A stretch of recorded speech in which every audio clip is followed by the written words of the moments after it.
stories by Dr. Seuss. We had lots of fun with the Grinch. And Cindy Lou, who?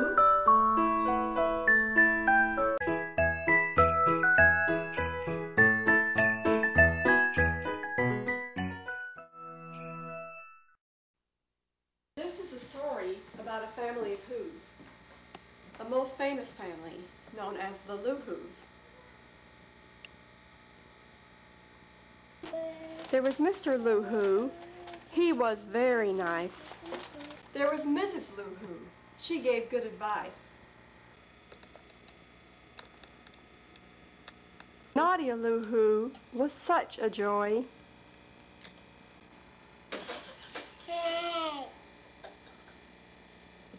Trent Michael Lou Who was a wonderful boy.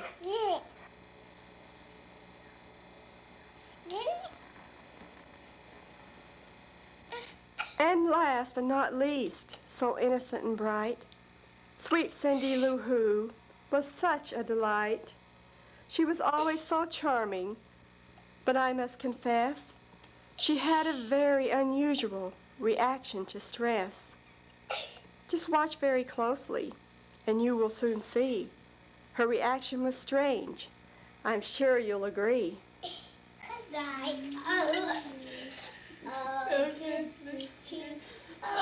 The Lou Who's loved Christmas. It was their favorite time. But they had an enemy, and that enemy was slime. Christmas tree, oh, Christmas tree. His name was Mr. Grinch. He was worse than Mr. Hyde. He was rotten and greedy. He stole and he lied. Mr. Grinch was evil. Mr. Grinch was mean. Mr. Grinch was jealous. So jealous he was green. He had no heart at all.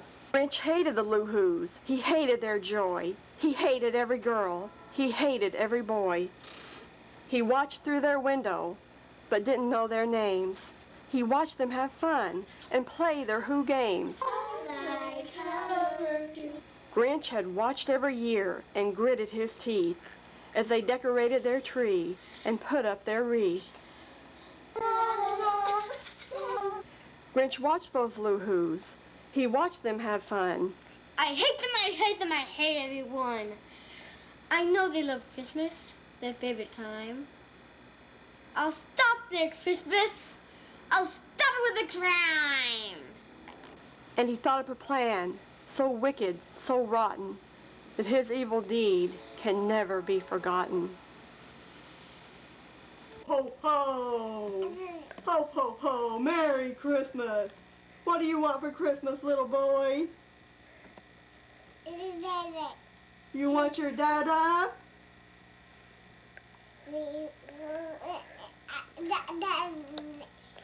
You do?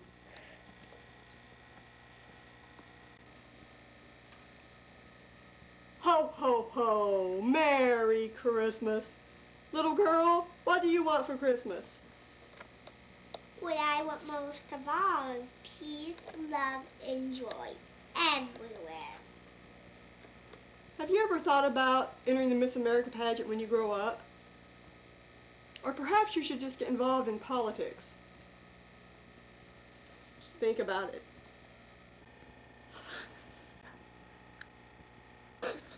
Who are you? Who are you? Who are you?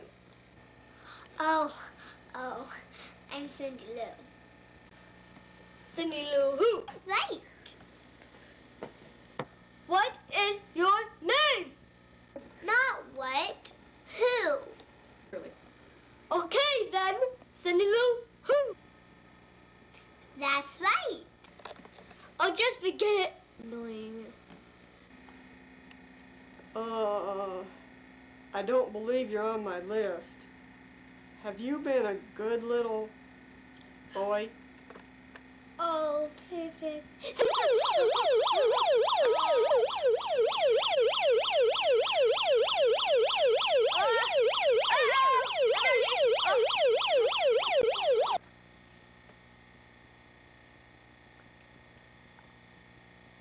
One night, Cindy Lou felt a little bit blue.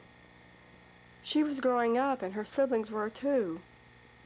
She felt Christmas was different than when she was small.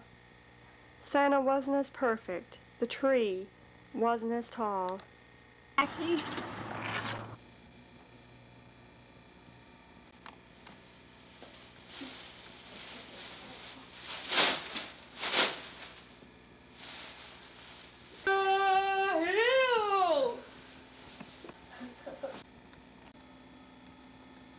oh dear, it sounds like a Christmas tree is in distress.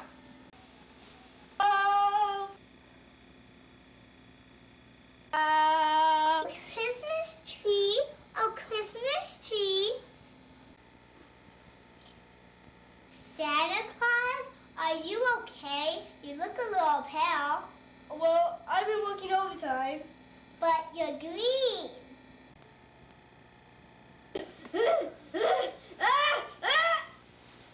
Santa, why are you taking our tree? Because it's singing off key and, I gotta take it back to the shop to fix it. Don't worry, everything's perfectly fine. Just go back to sleep now.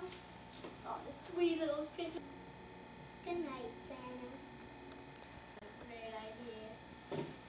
Oh, look at those stockings.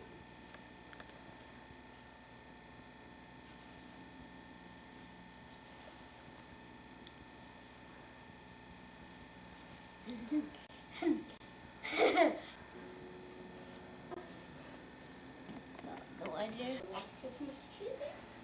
As long as you stay quiet, they won't hit you.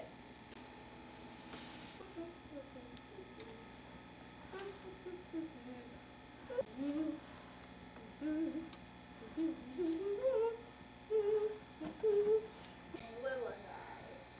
Oh yes, torching the tree. Okay, now what's next? Oh, I got it.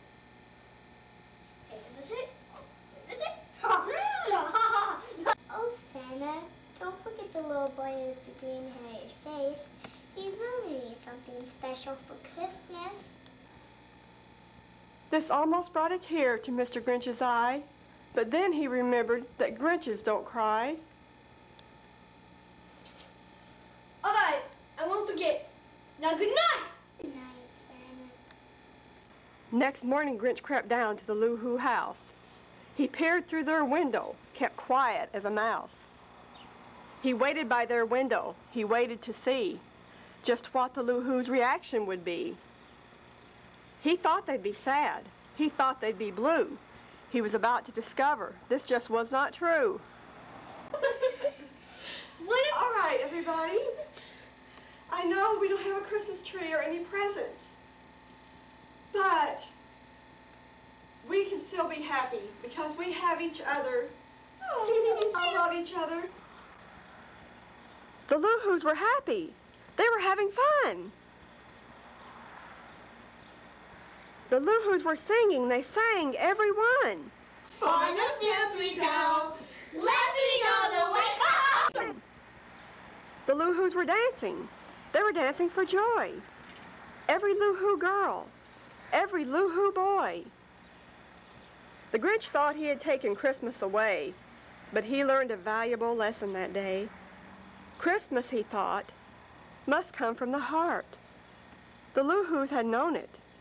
They'd known from the start. Merry Christmas! Merry Christmas! Merry Christmas! Grinch wished he could be exactly like them, but nothing that great could ever happen to him. It's not the tree, it's not the presents, but it's love, love, love. That's the most important thing of all. And we all... Then suddenly he felt a throb in his chest. Of all that happened that day, this was the best. The Grinch grew a heart, I'm happy to say. The Grinch grew a heart that wonderful day. And then he discovered he loved the Loo-Hoos. even loved Christmas. He loved Christmas, too.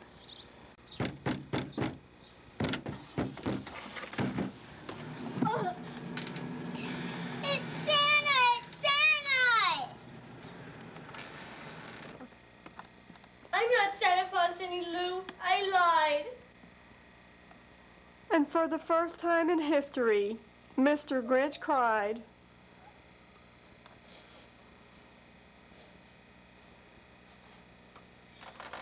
Will you forgive me? Yes. I love you, Cindy Lou. I love all you Lou-hoos. Eager to make things right, Grinch confessed. And the Lou-hoos forgave him and made him their guest. He brought in their presents and tree and much more. He brought them more presents than they had before. What's the matter, Cindy Lou? Nothing, Mommy. My hair's spinning for joy. Oh, great. We wish you a Merry Christmas. We wish you a Merry Christmas. We wish you a Merry Christmas and a Happy New Year. The end. Hi, I'm Donna Who. Be sure to tune in this week for my program. We'll be having a live interview with none other than the Grinch. And don't forget, next week I'll be on vacation, at which time I'll be replaced by my son, Donnie Who. See you soon.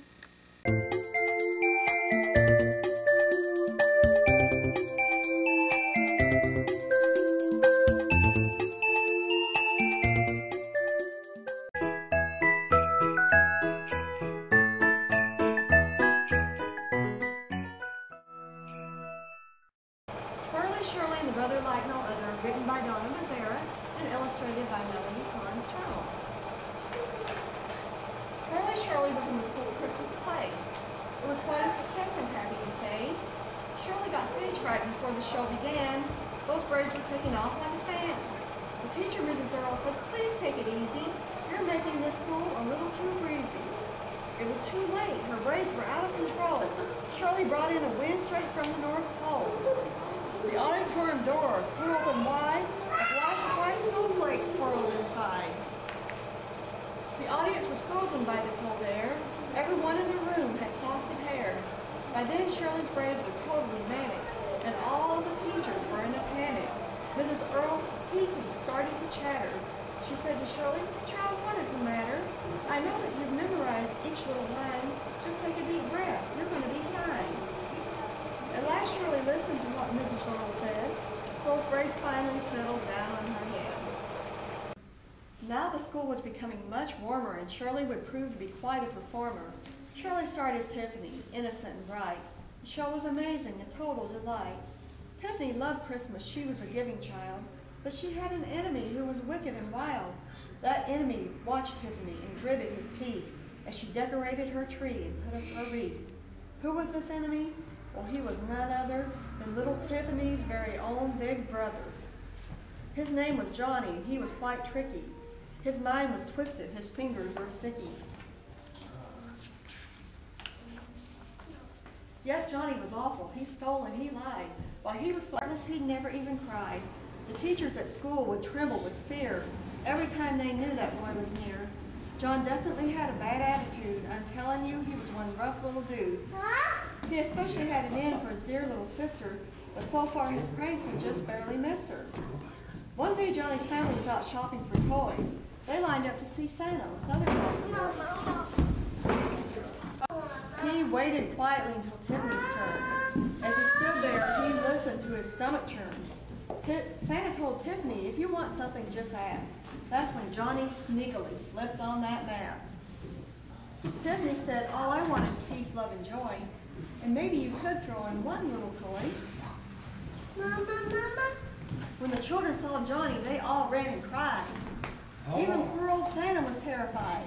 Who is that?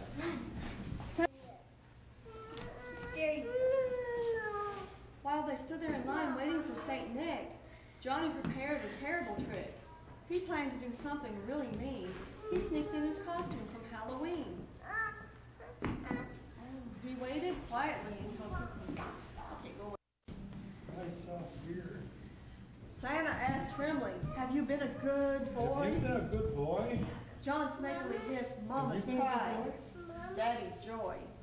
If you're wondering what I want, I'll let you know later. In the meantime, just get me a pet alligator." A pet alligator?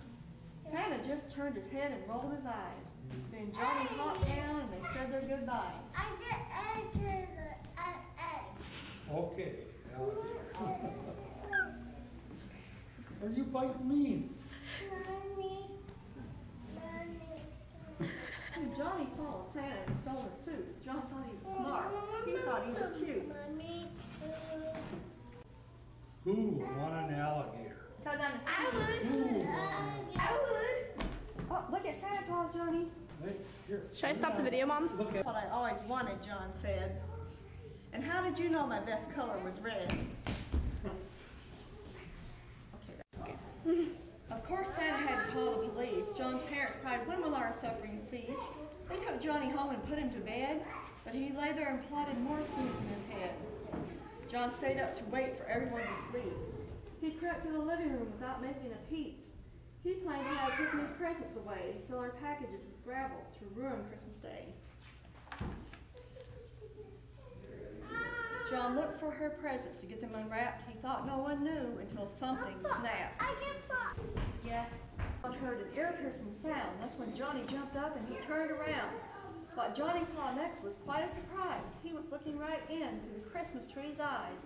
The next thing he knew, the tree started singing. By now, Johnny's eardrums were really stinging.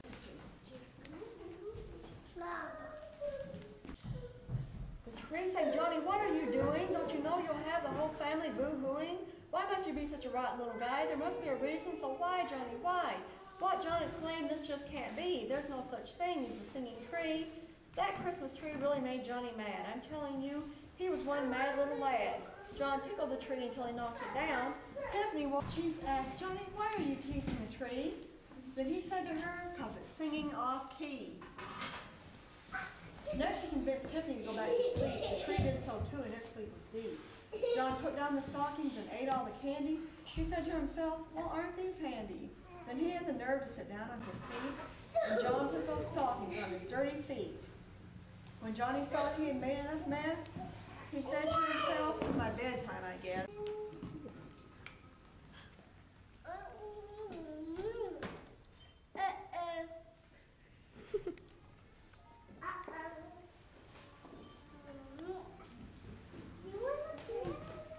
Hold on, take it off.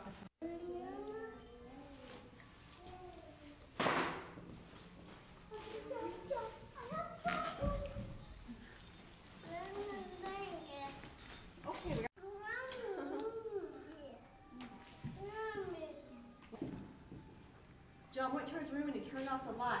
He finally settled down for the night. Next morning, when they were all out of their beds, their eyeballs popped right out of their heads. Johnny knew he was in big trouble. He decided he'd better get out of the double. John said, "I think I'll just run away." Then a sweet little voice said, "Johnny, please stay. I know that you've done a lot of things wrong. This is your home. It's where you belong. No matter what happens, you're still my big brother." Okay. "No matter what happens, you're still my big brother. There's no one like you. There just is no other." There you go, like this. "We all still love you. We want you to know. Maybe you'll learn. Maybe you'll grow. Maybe you'll realize it's best to be nice. I hope that you will. Please take my advice." This almost brought a tear to Johnny's eye. But he said to himself, "I'm too mean to cry." Johnny tried his hardest to hold back. Johnny tried his hardest to fight back the tears that he had been holding in all those years. The tears had to get out. He could hold them no longer. With each passing moment, his conscience grew stronger. John was sorry he stole. He was sorry he lied. And for the first time in his life, little John cried. He apologized to Tiffany for all he had done. He was sorry for his tricks, for every last one. Tiffany said, "Brother, I forgive you." And she held out a present in a package that was blue.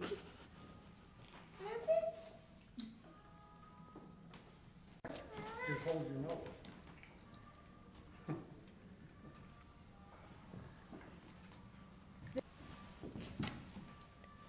gave back the presents and fixed up the tree. He was being as nice as could possibly be. Then he took those stockings off his feet, and Tiffany turned as white as a sheet. She said, "Just keep those, I'll give them to you." He said, "How sweet, but what could she do?" She couldn't take them back, they were much too smelly, and of course all the candy was already in his belly.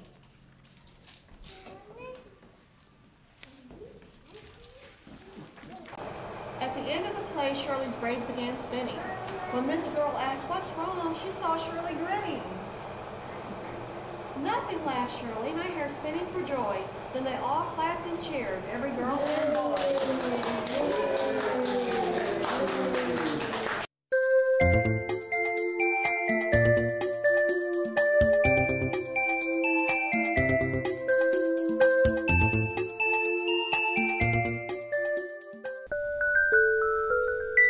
Orchard is well known for their delicious apples, but they have Christmas trees and much more.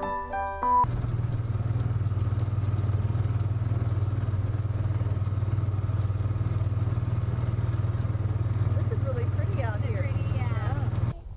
Hi, my name is Sherry Fall, and I am in business with my husband. We grow apples and we also grow Christmas trees, and we are right now in our Christmas tree planting. We grow fresh, different kinds of white pine and fir trees.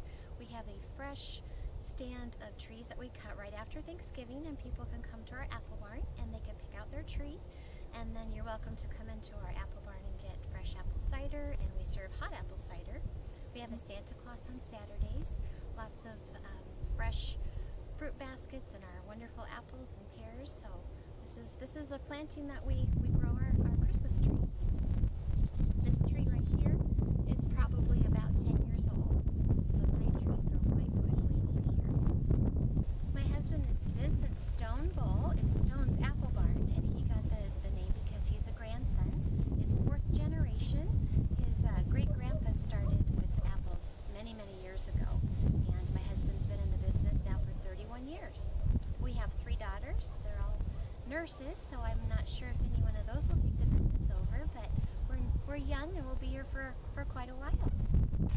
We'll let you pet it, and a lot of kids will.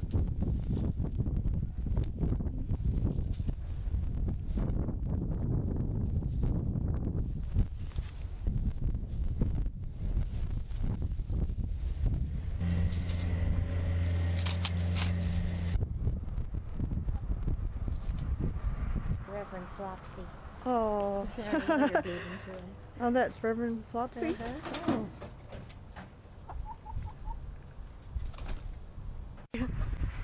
Even though I run an apple orchard and I spend a lot of hours doing the things that have to be run on a farm, one of my passions and the things that I love to do is to write. And one of the ways that I discovered I could do that, I will never forget, when I was in 8th grade, one of my English teachers gave us an assignment of creative writing.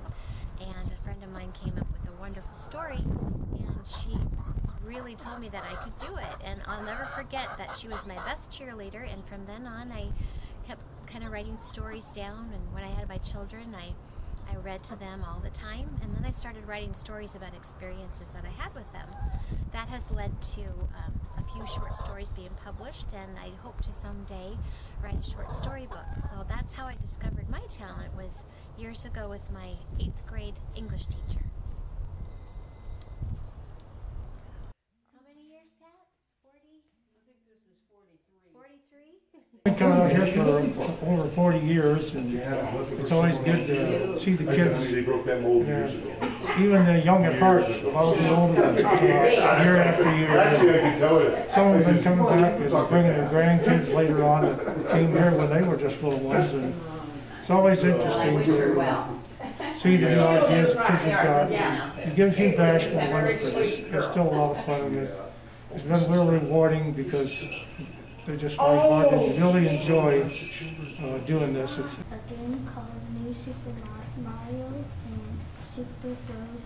3-1 for my DS. And I also want Happy Christmas. Very good. Bianca, I haven't seen you since last year. Still got that note you gave me last year, wishing me a Merry Christmas. I still have it. Have you had a good year this year? Okay. I know you've been good this year, and I'll see what I can do for you, okay? Okay. I won't promise you, but I'll do the best I can. Okay. All right? Good to see you. Good to see you too. It's lots of fun to think about Santa Claus and all the wonderful Christmas presents. Let's just be sure to remember the real reason we celebrate Christmas. My brother Andy Riner wrote a poem about this subject.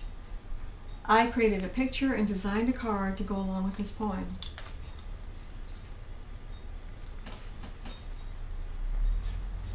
'Twas the morning of Christmas, and all throughout the land not a creature was stirring, not even a man.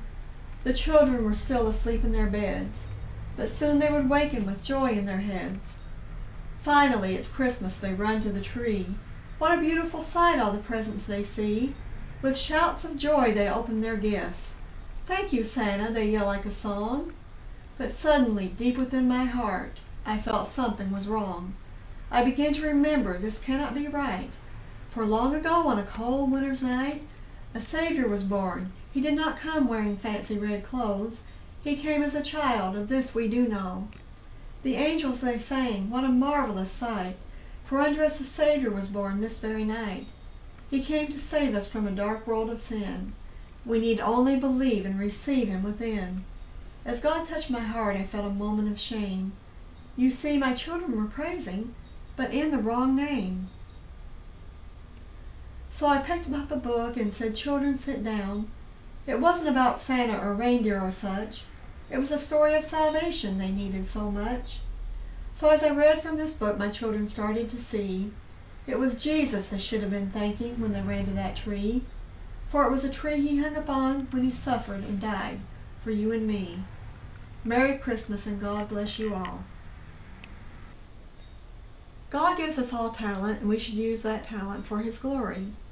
Meet Deanna Severs, who writes and sings her own songs. Severs, and I started writing songs back in 1999, and it's been quite a journey, and I've enjoyed it very much.